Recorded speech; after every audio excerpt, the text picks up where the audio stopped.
Ya, Shalom Alaikum Besem Hamasya. Salam sejahtera untuk saudara-saudara dalam Kristus. Jadi sebetulnya iman kita tentang Yesus itu clear ya, karena itu sudah berjalan selama 20 abad sejak gereja mula-mula pada zaman Alkitab, kemudian pada zaman murid-murid yang nulis Alkitab, artinya murid-murid para rasul, sampai konsili-konsili gereja awal ketika gereja menghadapi ajaran-ajaran bidat. Itu sudah clear. Jadi intinya iman Kristen meyakini berdasarkan ajaran para rasul, ya tentu yang ini jelas sekali bahwa Kristus itu sepenuhnya Allah sebagai firman dari Tuhan sendiri. Dan yang kedua sepenuhnya manusia ketika Kristus itu datang ke dunia dikandung oleh Bunda Maria. Dan dalam hal ini maka iman kita mengajarkan bahwa Kristus sepenuhnya sebagai Allah itu tidak merujuk kepada kemanusiaannya yang kelihatan, tetapi kepada firman Allah yang sudah ada sebelum segala sesuatunya ada. Sesuai dengan apa yang disebutkan dalam Injil Yohanes pasal 1 ayat 1. Pada mulanya adalah firman, dan firman itu bersama-sama dengan Allah, dan firman itu adalah Allah. Nah, siapa firman yang bersama-sama dengan Allah ini? Apa perannya? Ayat 3 menjelaskan segala sesuatu dijadikan oleh Dia. Tentu dijadikan oleh Yesus sebagai firman yang kekal tadi, bukan dijadikan oleh kemanusiaan Yesus. Ya, dan tanpa Dia, tanpa firman Allah itu, tidak ada sesuatu pun yang jadi dari segala yang telah dijadikan.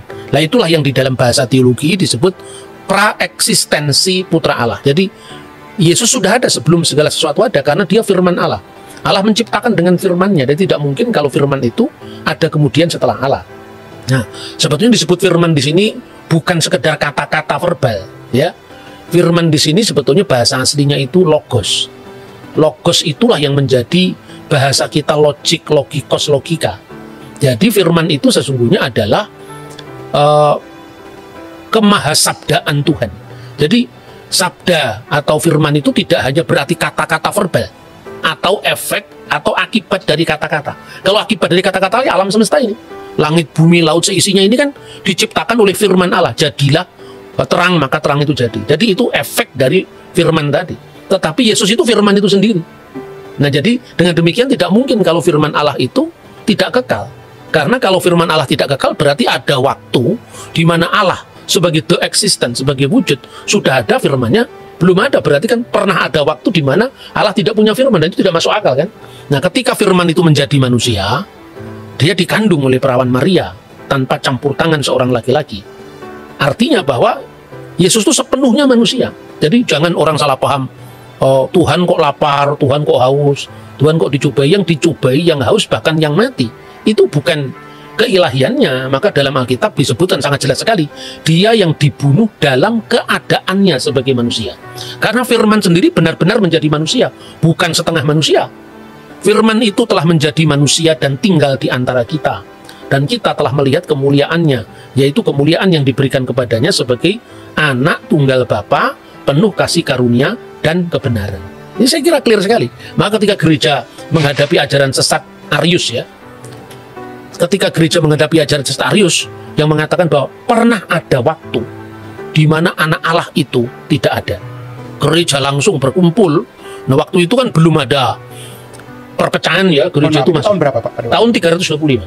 Jadi waktu itu belum ada aliran-aliran gereja, belum ada perpecahan gereja, karena perpecahan gereja itu baru terjadi tahun 451. Jadi waktu itu yang namanya gereja itu ya semua gereja Katolik dan semua gereja Ortodok.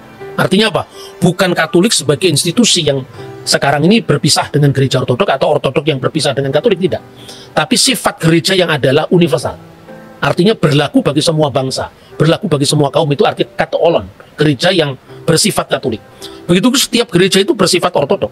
Artinya gereja itu menganut ajaran lurus yang diterus sampaikan tanpa putus dari para rasul. Makanya kalau ada gereja Roma, ya gereja di wilayah yurisdiksi Roma, gereja di wilayah yurisdiksi Antioquia, seperti yang diceritakan dalam Alkitab, ya, bahwa orang-orang mengikut Yesus itu pertama kali disebut Kristen itu kan di Antioquia. Kemudian dari Antioquia ke Roma, dari Roma Konstantinopel, kemudian di situ ada Alexandria. Jadi semua gereja sudah kumpul jadi satu. Lalu mengatakan tidak bisa, Arius itu salah. Karena apa? Kalau firman itu pernah tidak ada, berarti pernah ada Allah tanpa firman-Nya. Masa Allah pernah tidak punya firman? Kalau Allah pernah tidak punya firman, berarti Allah pernah tidak bisa mencipta. Jadi Allah dengan firman-Nya, dengan rohnya itu kekal.